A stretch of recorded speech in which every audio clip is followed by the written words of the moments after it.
ខំ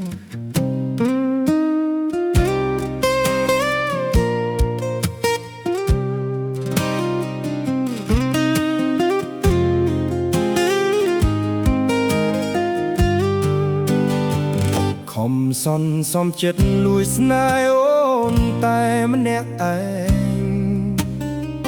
ទ្រូងអើយចំបែងមិនដឹងត្រូវថ្លែងប្រាប់អ្នកណា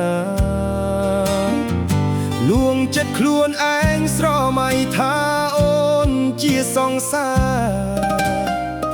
តាមពិតជីវ៉ាមិនដឹងខ្លួនថាបងស្នេហ៍អូនឡើយអូនទុករូបបងជាមិត្តម្នាក់បងក៏ដឹងបេះដូងប្រលឹងសាញ់ចឹកសាញ់ជឹងគិតគេផ្សេងពេលអូនរំលឹកពីគេនោះបងសោកសងរេនក៏ហក់ខ្លួនឯងខំប្រឹងញញឹមលើកទឹកចិត្តស្រីទោះបីដឹងថាឈឺផ្សាប៉ុណ្ណាក៏ស៊ូទ្រាំដើម្បីមាសមុំជួបនោះដែលស្ងួនអូនស្រឡាញ់បងស៊ូចាកចេញចុះចាញ់ចិត្តខ្លួនឯងលាក់ខ្លួនអោបទុកចំបែងកំដរអនុស្សាវរីយ៍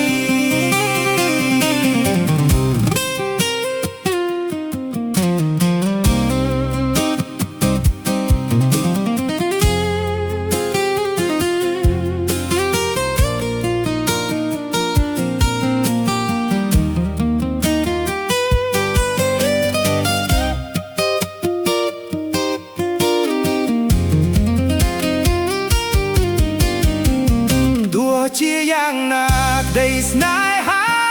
ជួនអូនហើយ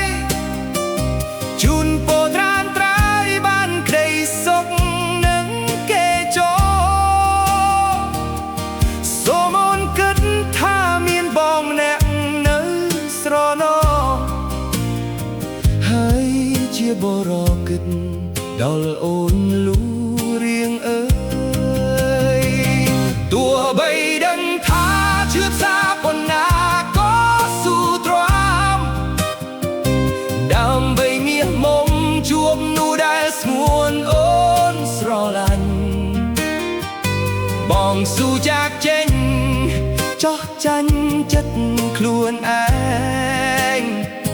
លាក់ខ្លួនអោបទុកចំបែងកំដរអនុស្សាវរីយ៍ទោះជាយ៉ាងណាក្តីស្នេហាជូនអូនហើយជូនពោត្រានត្រាយបានព្រៃសុខនឹងគេចូលសូមអូនគិតថាមានបងម្នាក់នឹងស្រណោហើយជាបរោគិតដល់អូនលុះ